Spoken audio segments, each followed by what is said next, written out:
Shutdown, class of রেখে শিক্ষার্থীদের campus বিমুখ রেখে কোনোভাবে ডাকসু নির্বাচন হতে পারে না। সকলের অংশগ্রহণে সুষ্ঠু ডাকসু নির্বাচন হবার জন্য বিশ্ববিদ্যালয় প্রশাসনকে অতি দ্রুত পোষ্য কোটা ইস্যু মীমাংসা করে ক্যাম্পাসে স্থিতিশীল পরিবেশ ফিরিয়ে আনতে হবে। লেভেল প্লেইং ফিল্ড রেখে ডাকসু নির্বাচন সম্পন্ন করতে হবে। আমরা কোনোভাবে আমাদের প্রাণের ডাকসু নির্বাচনকে একতরফা নির্বাচন হতে দিতে চাই না। ক্যাম্পাসের অস্থিতিশীল পরিবেশ, কমপ্লিট শাটডাউন, পূজার ছুটি সব বিবেচনা করে ডাকসু নির্বাচন কমিশনারকে পরবর্তী পদক্ষেপ অতি দ্রুত নিতে হবে। কোনোভাবে ডাকসু নির্বাচনকে প্রহসনের নির্বাচন হতে দেওয়া যাবে না এবং বিশ্ববিদ্যালয়ের পরিবেশ স্থিতিশীল করে ডাকসু নির্বাচন হতে দিতে হবে।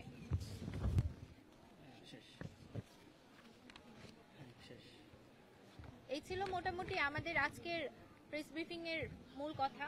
এখানে আমরা উপস্থিত আছি সচেতন শিক্ষার্থী সংসদ, ডাকসু ফর রেডিক্যাল চেঞ্জ, সর্বজনীন শিক্ষার্থী সংসদ, ইউনাইটেড ফর রাইটস, স্বতন্ত্র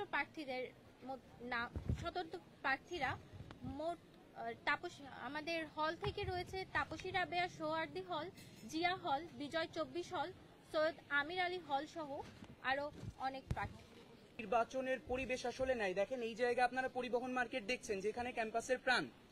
আমরা যারা হচ্ছে প্রার্থী এরা ছাড়া আসলে ভোটার নাই, আপনারা যারা আছেন সবাই জানেন। তাহলে এইভাবে তো আসলে 35 বছর পর ডাকসু, যেটা আসলে বিশ্ববিদ্যালয়ের প্রত্যেকেই চায়, এটা তো হতে পারে না। মানে এটা হচ্ছে আমাদের সুস্পষ্ট কথা।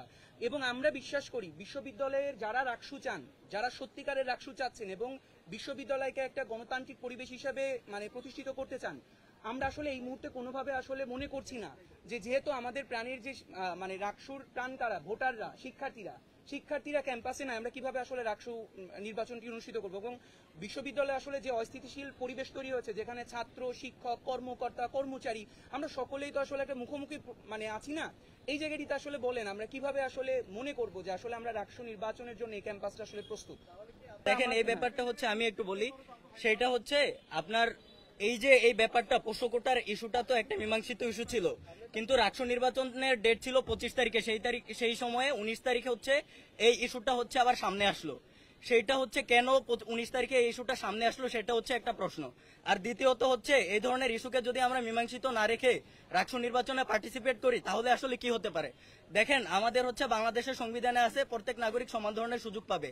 24-25 সেশনের যাদের কোটায় ভর্তি করানো হচ্ছিল বা করতেছিল সেটা যদি কোনোভাবে হয় এবং তাদের যদি কোটায় ভর্তি করানো হয় আসলে, কিন্তু তাদের বেচমেটরা তখন দেখা গেল ভোটাধিকার প্রয়োগ করতে পারছে কিন্তু বা প্রার্থী হতে পারতেছে, কিন্তু সেখানে আবার একটা পার্ট হচ্ছে সেখানে প্রার্থী হতে পারতেছে না বা ভোটার হতে পারতেছে না, তখন কিন্তু এটার আসলে কোনো লিগ্যাল থাকে না, লিগ্যাল কোনো স্ট্রং মানে বেস থাকে না।